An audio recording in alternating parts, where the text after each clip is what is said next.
for grit and giggles. All right, so I gave you a handout for references for the last 3 weeks, and the reason I did that was because we went over a lot of different scriptures from a lot of different of the prophets, and this was the list that I culled from reading the 12, and then from this list I pulled what we actually did in class, but I thought you might like to have all of the references. And then at the end, the last 9 minutes of the class, we're watching a video, and there's a link there to the video. Of course, it's on paper, so you can click it, but it won't do anything. But I did give you the address so that you would be able to do that, but I figured you guys could figure that out. All right? Everybody okay? Let's get going. Get the mouse in the appropriate place. All right, so this is our 5 weeks already. The halfway park. This one's on idolatry. We spent some time on anger of God, and at the end of that one, there was a slide on there about a famous sermon, Sinners in the Hand of an Angry God, Jonathan Edwards, 1741. And the point I made about that was that sometimes God's anger is designed to bring us to a point of action, to bring us to a point of change. And that's what we saw the prophets saying. God is angry with you. You have a covenant, return to the covenant, return to God, or, the storm will come. And one of the reasons I chose that is because thank you, Marla. When you look at the time frame of what that is, that's one generation, 25 years before the Declaration of Independence, the Great Awakening, this great spiritual revival in the United States, and elsewhere in the world, but in the United States.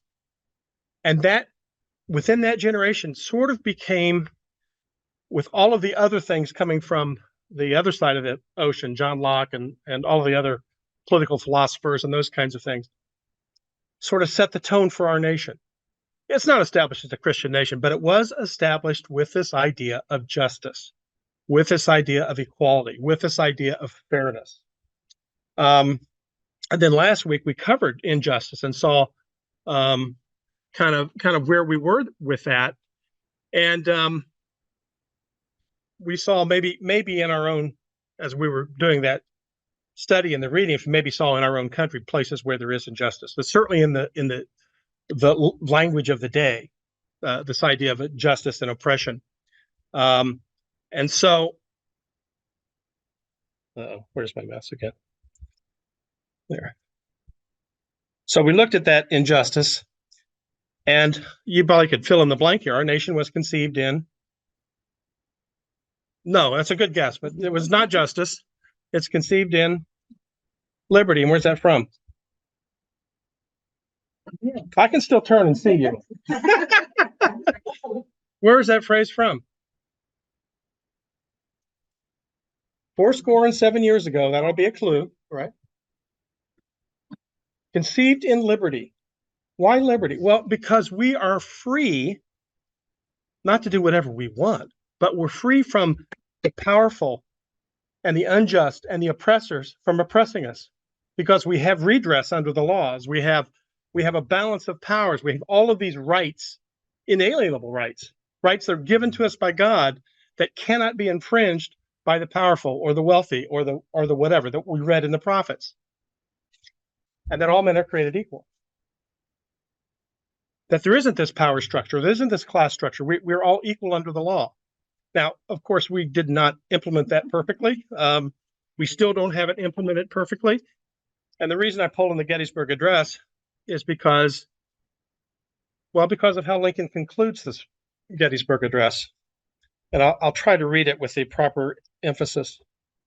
It's rather for us, the living, we here, dedicated to the great task remaining, that these honored dead, we take increased devotion to that cause for which they here gave the last full measure of devotion. That we here highly resolve that these dead shall not have died in vain, that the nation shall have a new birth of freedom, and that the government of the people, by the people, and for the people shall not perish from the earth. There is still work to be done in our nation. And since we talked about injustice, I'm going to leave it to your conscience to understand what that means for you. We're in a political year. We're going to hear a lot of things, but I think we as individuals and we as the church ought to be involved in making sure that God's definition of justice is carried out. And that's the end of my preaching on that one. But I in looking at this, I thought about, well, because our nation was conceived in, what was it? It was conceived in liberty. And then that got me to and then the way he concludes this is there's still work for us to do. There was work to do in 1864. There's work for us to do now. Okay? All right. That's enough for that. Unless someone wants to give up and recite it. That would be okay too, although we don't have time. All right. So idolatry. Oh gosh, what is idolatry? Many of the prophets identify this. What happened? It started as a nation under God, right? Oh, wait, I've heard that phrase before too, huh? Right? What happened? That's a question. Eliciting a response. What happened? What happened to Israel? Yeah, they went back into idolatry. They did. They came from it. Remember, they were raised in this Egyptian culture. They had all of that. Abraham, which Jeff talked about today, from Mesopotamia, he had idols too. And God says, no, we're going to establish a new nation here. And this is a nation that has a covenant. This is a nation that I have a special arrangement with, right? And they turn immediately. They turn even before the covenant's signed, right? The whole golden calf incident, right? Well, they continue to assimilate these other gods and other nations' ways that God has already defined as evil, and that they still follow that. He's already told them that these things will be subject to judgment, and yet they still did them anyway. And they're against the very principles for which God has created Israel.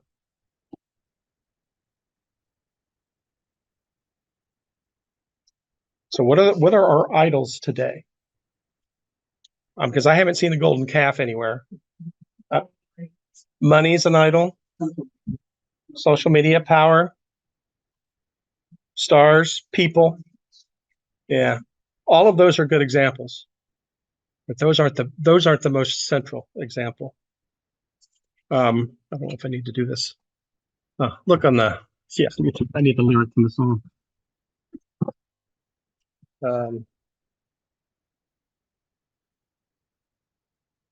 There it was. So this is from Christ Be Magnified this morning. I won't bow to idols. I'll stand strong and worship you. If it puts me through the fire, I'll rejoice because you're there too. I won't be formed by feelings, but I'll hold fast to what is true. Because if the cross brings transformation, you can hang there, right? Hang me there with you. And I think one of the things that our culture so idolizes is our sense of well-being, our happiness, our joy, our feelings, our passions, our desires, our lusts. And when we get to the conclusion of this, it's a great pared down a 40-minute sermon into 9 minutes, so you get the highlights of it. It really kind of addresses that. But that's one of the things that we will see when we go through this today. So let's start with what the prophets saw and see how they address idolatry. I'll start with you, Nancy, if you don't mind.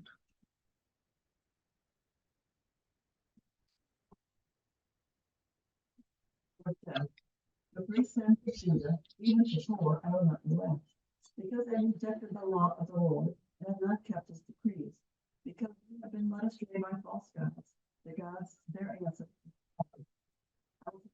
in Judah, that will consume the fortresses of Jerusalem. One of the things Amos does is he has several of these for 3 sins, and for 4 I won't. Have a little rhetorical flourish there. But he says it's serious, So for 3, I'm going to do this, but you're doing 4.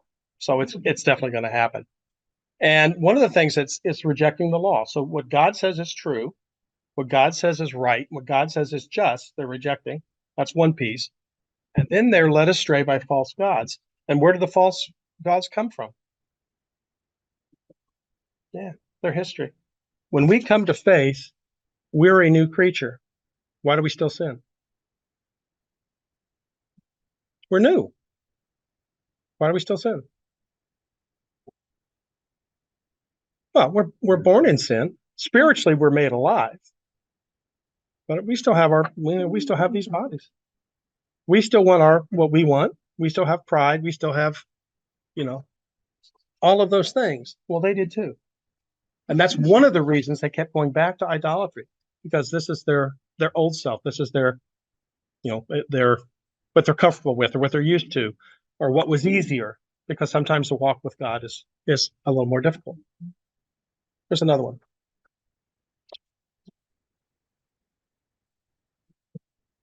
Yeah. I'm sorry.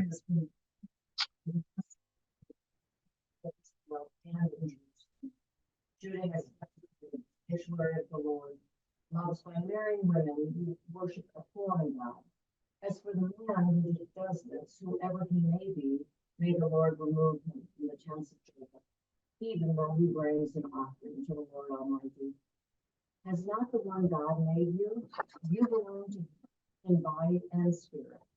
And what does the one God seek? Godly offspring. So be on your guard and do not be unfaithful to the wife of your youth. The man who hates and divorces his wife, says the Lord, the God of Israel, does violence to the one. So this is actually a metaphor. And God's saying, you, Judah, as a husband who married a wife, the covenant, the way with God, that's the wife in this metaphor. Okay. And well, you've desecrated that by marrying other women, by following false gods, by being unfaithful in this relationship. And then to verse 15, you belong in him in body and spirit. In marriage, isn't there that same kind of, what's mine is yours and what yours is mine? There's that same, we're one, right? So there's an ownership there, not just in the spiritual realm, but in our body as well. And so to be faithful means not just to be spiritually faithful and continuing to bring the offerings and those kinds of things, but to still be obedient in our bodies. And so that's not happening. And then the third thing I noticed is, what does God seek? In verse 15,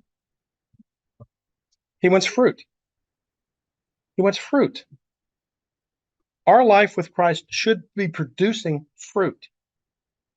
There should be something coming out of this covenant relationship, which is the blessing that Jeff talked about this morning, the blessing for all nations. That's the fruit that should be coming out of this. You should be so right with me. You should be so faithful to the bride of your youth that you're producing fruit for the world to see, for the world to be invited, for the world to enjoy that blessing.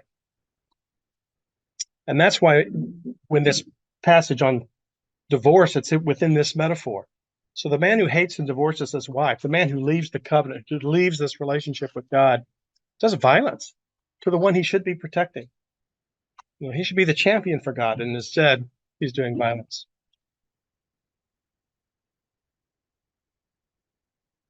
Okay, let's do.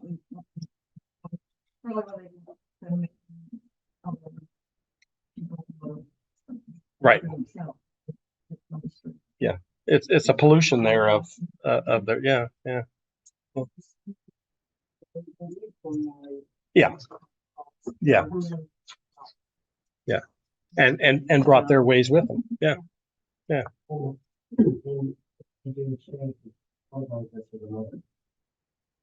Of course.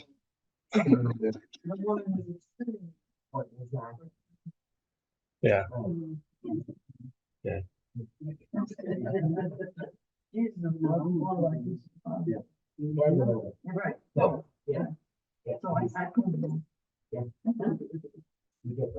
Okay, let's go to the next one. This is now the metaphor turns into an object lesson. This is Hosea. began. The Lord said to him, "Go marry a promiscuous woman and have children with her. For like an adulterous wife, this land is guilty of unfaithfulness to the Lord." So he married Gomer, Gomer. the daughter of Gibeon, and she bore him a son. Yeah, the son's name is Jezreel. So it's kind of this is now an object lesson taught through Hosea. Malachi sort of had hinted that the covenant relationship is like a marriage relationship, and there's a expectation of faithfulness.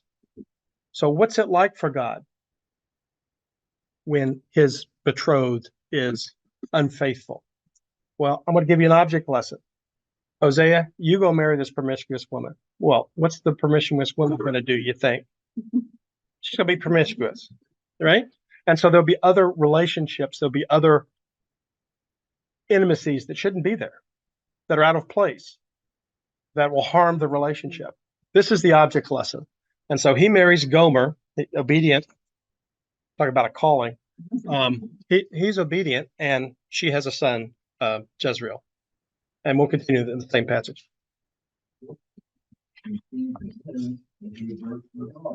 The Lord said to Hosea, "Call her Lo-Ruhamah," which means not love.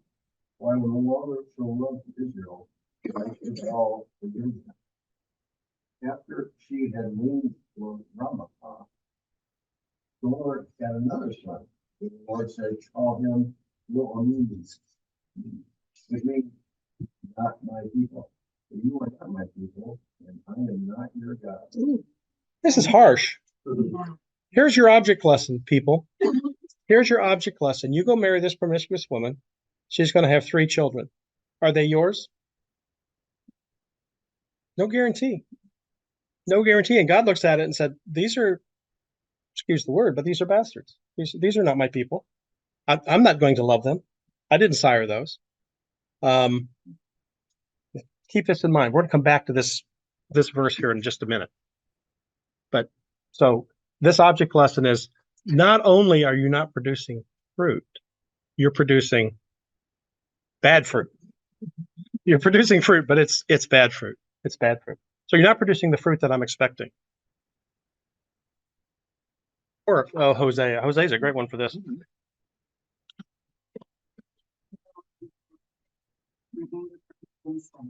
How long will they be incapable of purity? But for this help, this path, a metal worker has to make it. It is not God. It will be broken in pieces. That path of Samaria. The south wind and meet the whirlwind. The stalk has no head. It will produce no flower. Were it to yield grain, foreigners would swallow. So Samaria is another word for the northern kingdom. Remember, Hosea is speaking to the northern kingdom. Throw out your calf idol. So this is what we would think of as an idol. And I love that. How long would be incapable of purity? How long? They are from Israel. They have this covenant. They have this relationship. They know who I am. How long will they be incapable of purity? God's getting peeved, maybe is the appropriate word here. That's not God. That's not God. That's just something a man made. That's something that's not me. That's something that should not be worshipped. That's something that does not provide for you like I provide you. So you're going to sow into that wind. You're going to reap, and you're going to reap the whirlwind, and that's what happens to the northern kingdom. How's God feel about all this, you think? What do you think? Anger burns. What else? Is that the only emotion he has? Heartbroken. Yeah. Yeah. There's a sense of, you're my people. What's up? Yeah. What's up with that? And so Hosea also gives us kind of how God feels about that. Remember we said Amos kind of says what man is doing, and Hosea more talks about how God feels about it. And so here we have sort of a lament from God. I'm eager for all of my sons. But the more they were called, the more they went away from me. They sacrificed to Baal, and they burned incense to the It was I who taught a throne to all these, taking them by the arm. But they did not realize it was I who healed them. I led them with words of human kindness, with eyes of love. To them I was like the one who lifts a little child to the cheek and back down. That's sad. I mean, it's a parent with a wayward child. I loved him. I did everything humanly possible, and from a humanly sense. And they don't recognize my love. They're off on their own. I taught Ephraim, another word for the northern kingdom, to walk. I mean, notice the intimacy of the images here. I took them into my arms. They didn't realize it was I. They're up there worshiping a man-made metal calf. Heartbroken. God's heartbroken.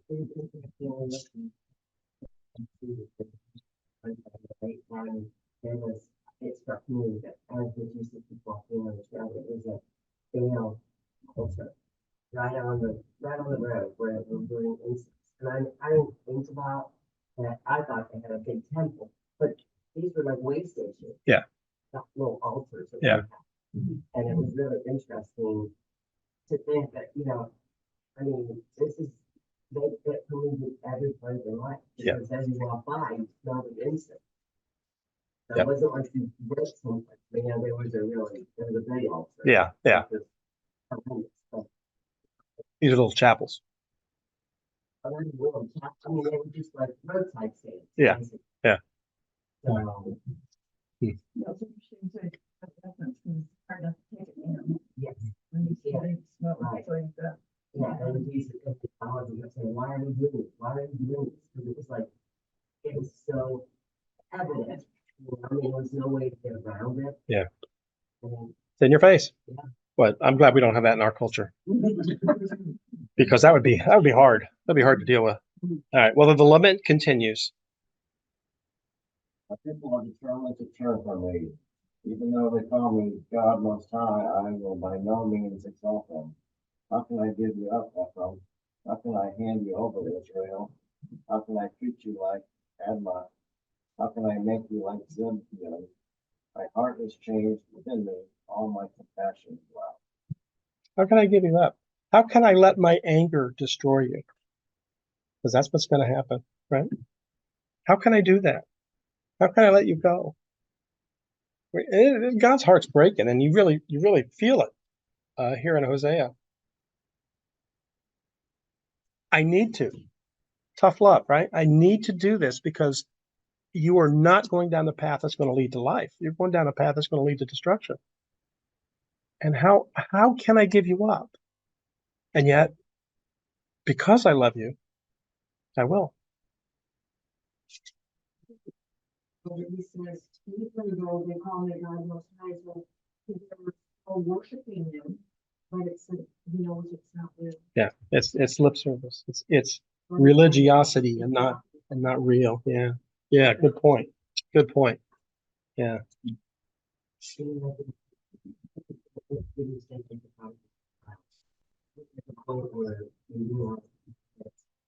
Anything about the problem, you have to give them up. Right. Right. Everything has to go in for that. Right. It's not, I can't fix you, I can't make you, I can't fix you. Right. You have to do it yourself. You have to do it. Yeah. The parent with a wayward child. I can't make you change. Mhm.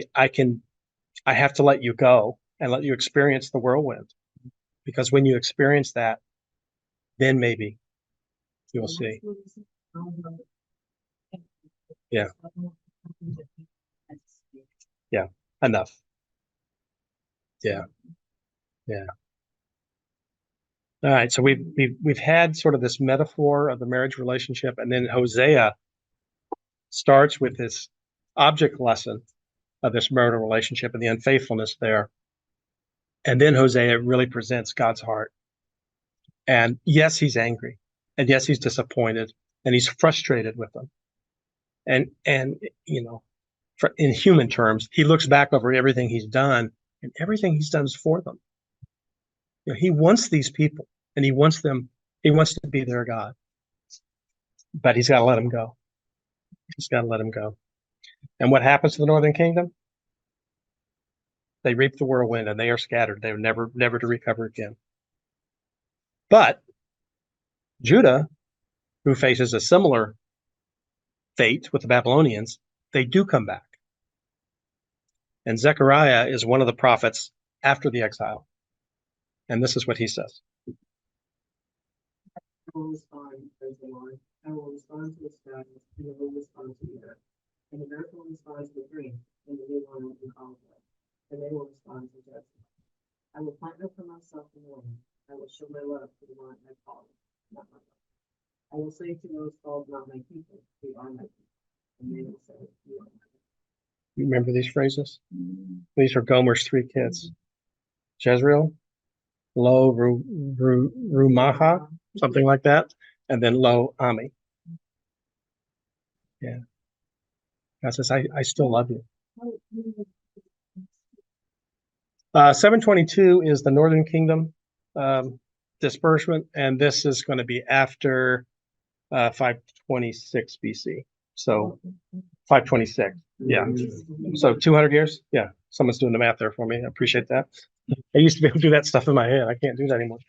But yeah, I read this and I thought, wait, I've heard these phrases before. And it's Zechariah recalling Hosea's prophecy from 200 years before. This is one of these Bible proves the Bible things. And he says, no, there will be a time when I will restore.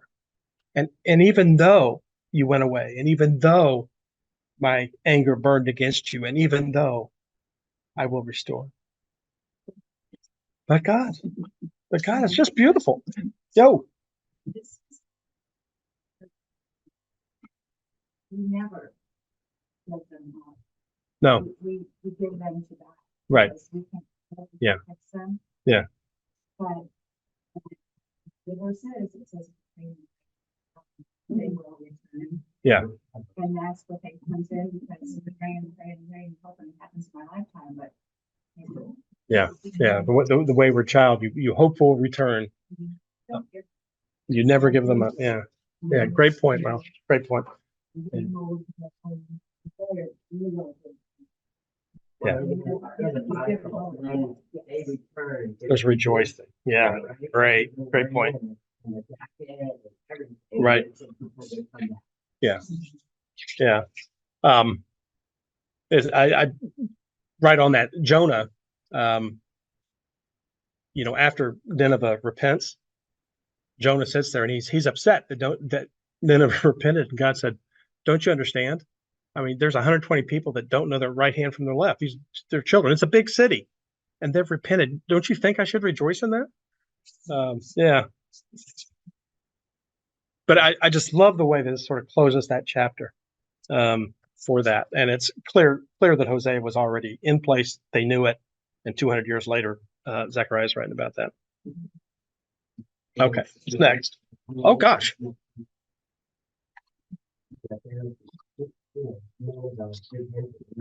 And you don't, yeah.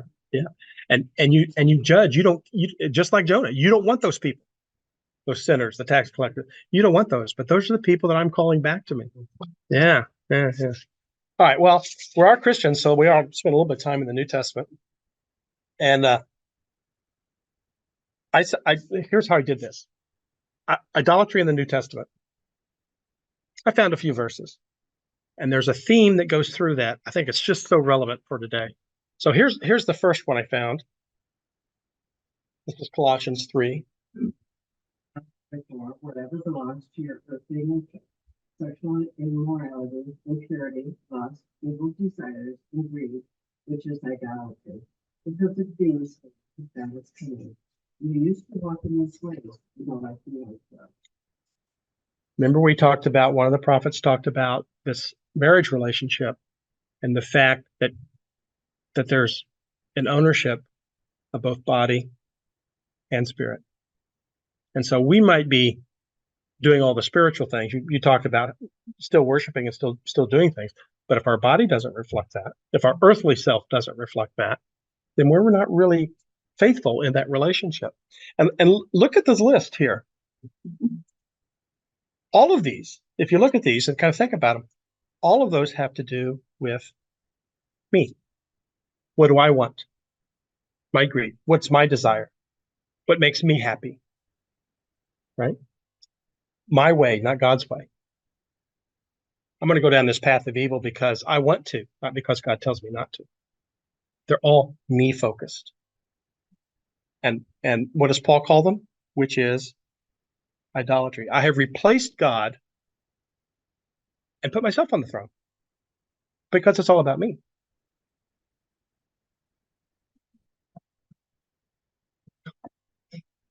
Finding objects so attractive that we want to order them. Or how ADHD we are. They can't focus on what we're supposed to. Just, that's up there.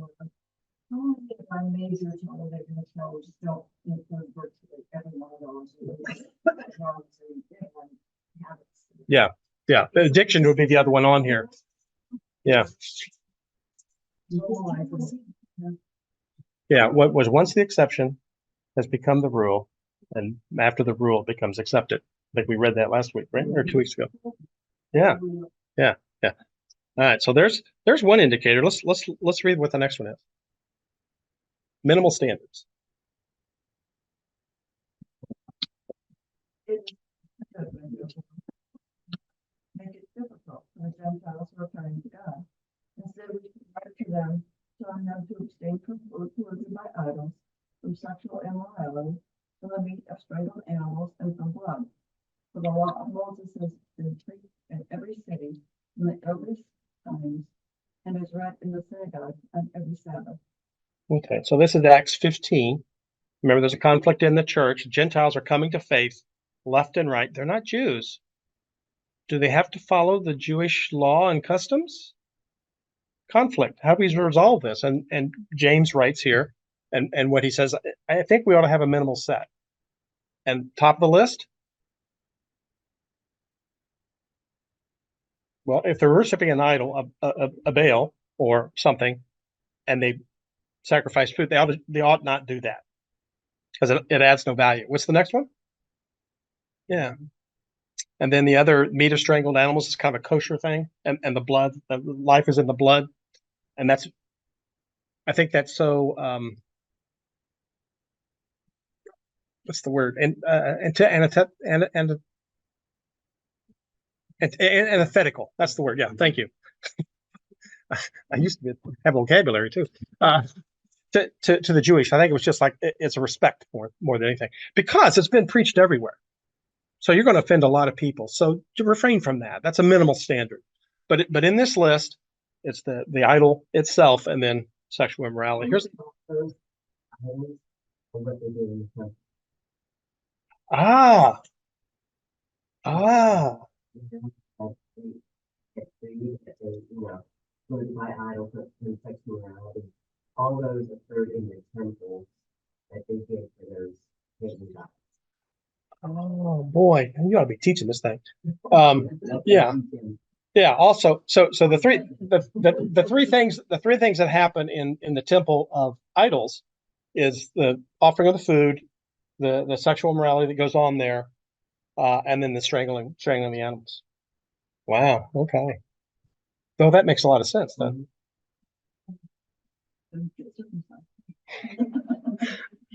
No, they didn't. Yeah, there's at least half the people really glad about that. All right, here's another one. There's a trade-off going on here. More than you God, meaning that glorified in this time, nor gave thanks to him. But their thinking became futile, and their foolish hearts were darkened. Although they claimed to be wise, they became fools, and exchanged the glory of the immortal God for images made to look like immortal human beings, and birds, and animals, and reptiles.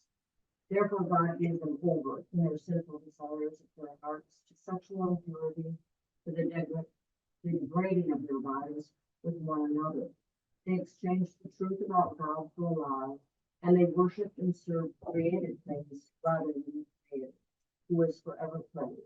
Amen. And in 25, I think you get kind of a good definition for what's an idol. You're exchanging, you're trading something for God because you think that's better. I'm not going to put God on the throne. I'm going to put something else, whether it's a calf, whether that's philosophy, whether it's myself, whether it's I'm trading something off the throne of giving something else there instead of God. And of course, in here, sexual immorality is one of the things that gets traded. That sort of comes with that. 3 times, it looks like a theme. Let's maybe do one more and see if actually that is the theme. How these burdens from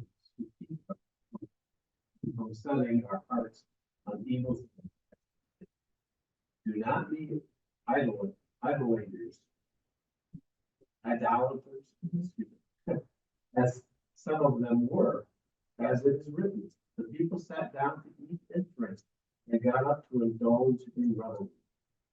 We should not commit sexual immorality, as some of them did.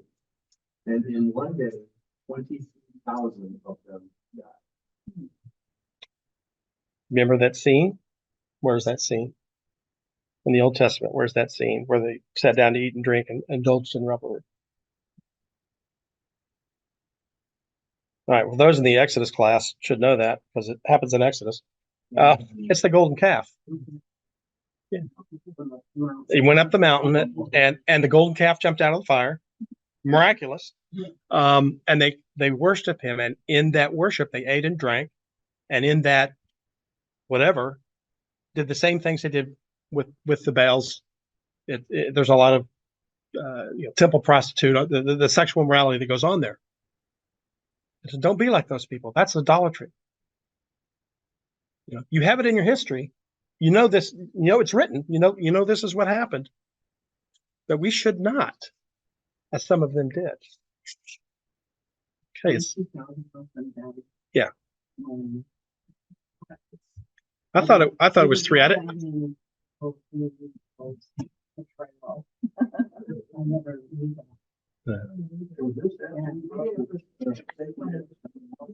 I'm sorry.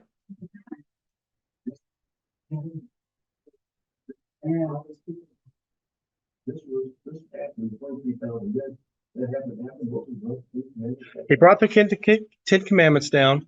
He was up on the mountain, and God says, you ought to see what your people are doing. So he comes down and he sees, and Aaron says, the calf jumped out of the fire.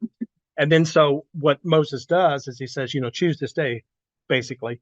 And the Levites came over and they're going to follow God. And he says, pick up a sword and go through and kill, even if it's your brother, those that instigated this whole scene. And that's how the people died. Yeah. Well, that's the bill, I think. Yeah, it changed had redo numbers because some less people.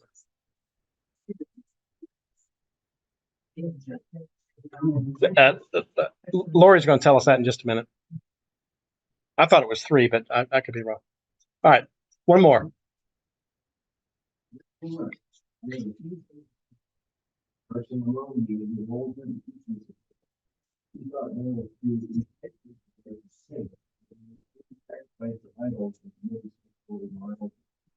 Nevertheless, I have this against you. You tolerate that woman Jezebel, who calls herself a prophet. I think you should teach my servants to be sexual immorality, and you will food sacrifice to idols. All right, this is in Revelation 2, the letter to Thyatira. Who's speaking?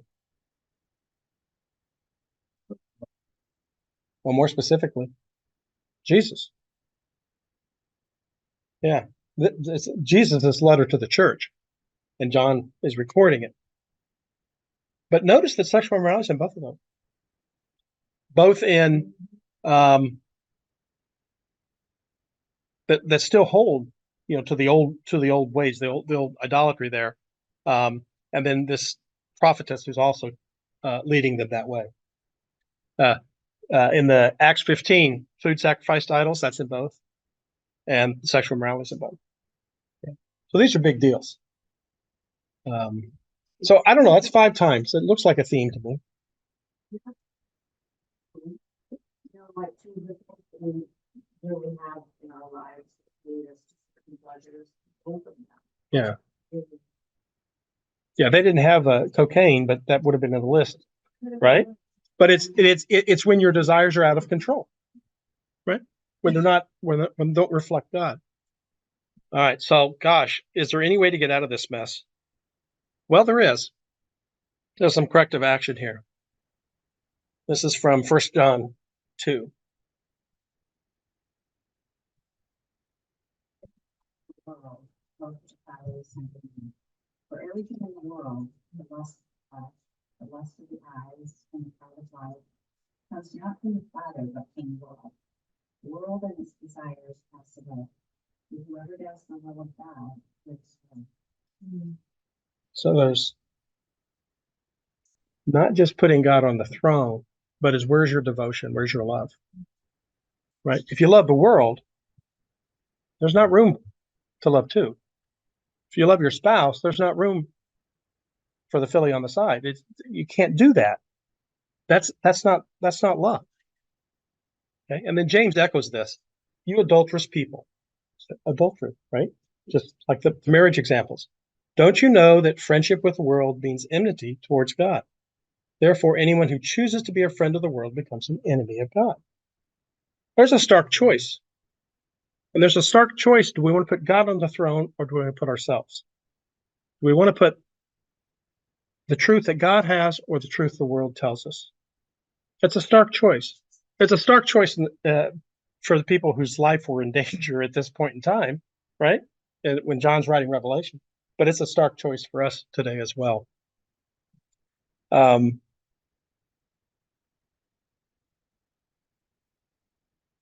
right.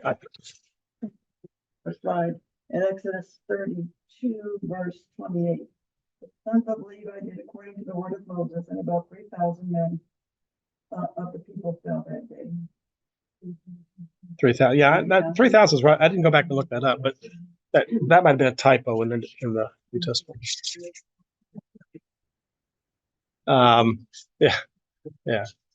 Okay, but what I want to do is I don't know if any of you have heard of Vadi Bakum, but he's kind of a famous preacher, and I've seen several of his sermons, and I'm not sure where he's from. But anyway, I came across this sermon, and I thought, boy, this is so on point for our culture, and I'm going to leave it with this, and then just kind of let you absorb what you want out of that. Let's see, how do I do this? I want to go here. Oh, perfect. Figure out where my mouse is. And it's about 9 minutes, and so we should have time to do this. Fine, Peter.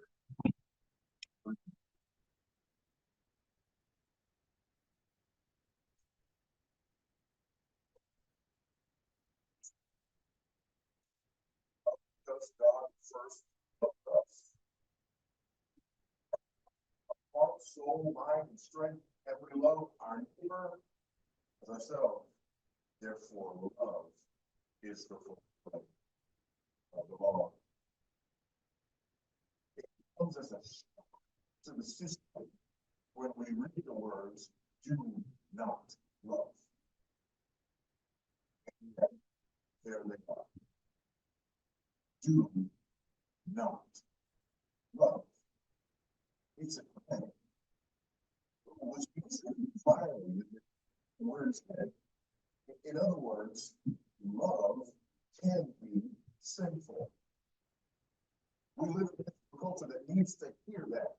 It needs to hear that from us. Because it's coming at us with this whole love mentality. And how can you be against love? Nobody can be against love. Certainly Christians can't be against love because God is love and we are called to love. Therefore, how can you stand in the way of the two people who love one another? text today makes it very clear that there are instances when love can be. And the question is, what makes love sinful? What did love sinful? Under what circumstances would love be considered sinful? First of all, love becomes sinful when it is directed at the wrong object. Love becomes sinful when it is directed at the wrong object.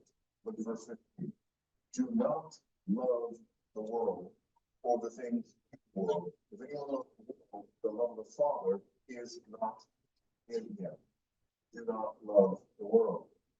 That's very important to note that this word world, especially in literature, is used at least in different ways. First of all, the world can refer to all creation. John is not saying here that we should not love this universe, this world, this earth that God created. That's not what's being said here. Secondly, the term world refers to the people that inhabit this world that God created. God did not say, do not love people, do not love mankind.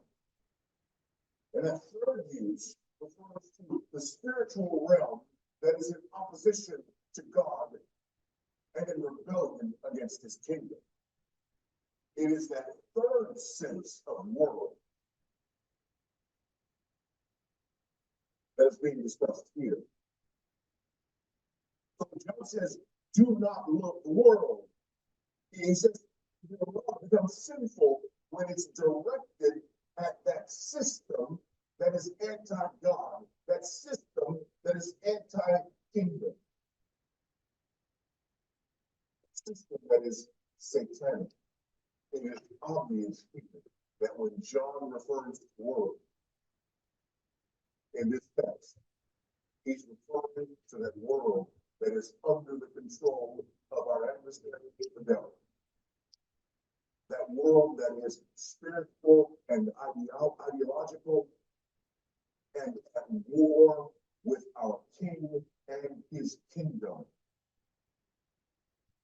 And we are told, do not love that world. When your affections, when your love is pointed toward the world, there is no room for the love of God. Because when your love and your affections are pointed toward the world, they are pointed toward that which opposes God. But we're not of this world. We're in this world, but not of this world. And we're most assuredly not to love this world. Love becomes simple when it arises from wrong source. When it's pointed in the wrong direction, pointed toward the wrong object, but when it arises from the wrong source. For all that is in the world, desires of the flesh, desires of the eyes, pride of life, is not from the Father, but is from the world. So there's a problem first with the object, and now here there's a problem with the source. This love for the world arises from the world. Just like our love for God and for the things of God arises from God. It is God who gives us the capacity to love God.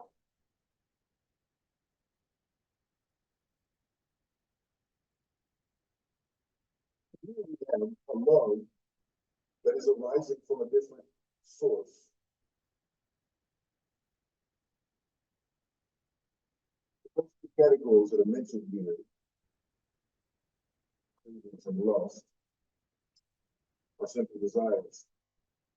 Boasting, however, is sinful behavior, from internal to external.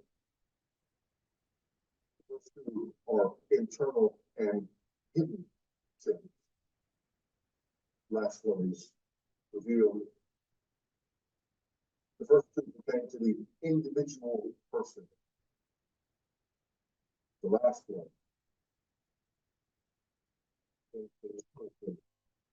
In community with others. So, we often become sinful. Based on its direction and based on its course.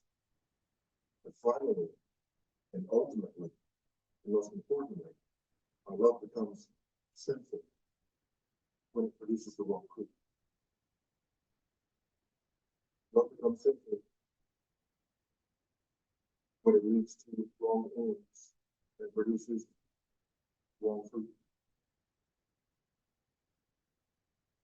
Actions become sinful when they are pointed in directions that lead to death and destruction, as opposed to leading to life. If a man comes to me talking about desire for a woman who is not his wife, I'm not going to tell him to just go ahead and embrace the desire because the desire in and of itself is okay. It's not. And right here, the Bible says, do not love.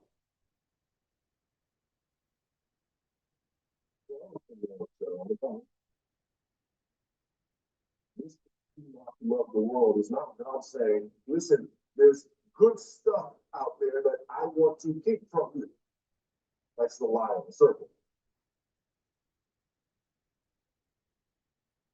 This do not love says that looks good to you and may even feel good to you. But in the end, you will perish. I'm calling you away from it because I actually do love you. And in loving you, I want you to abide in God, to remain in God, and to not perish.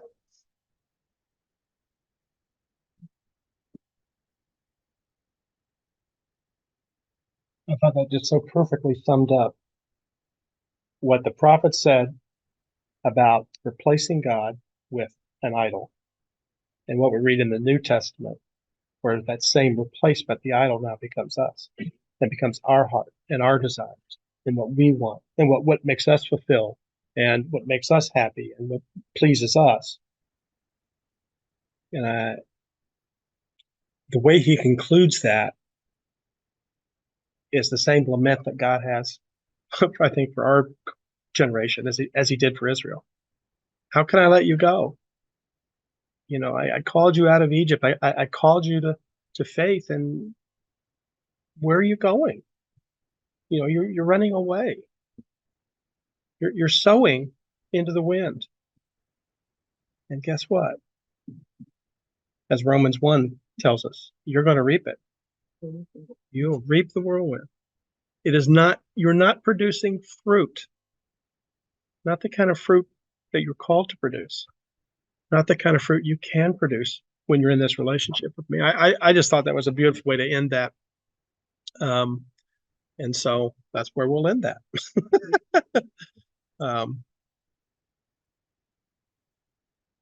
Voddie, and then Bauchum is Bauchum. I have a sheet. Yeah. I got to figure out how to turn this off now that I've closed that. There we go. Yes.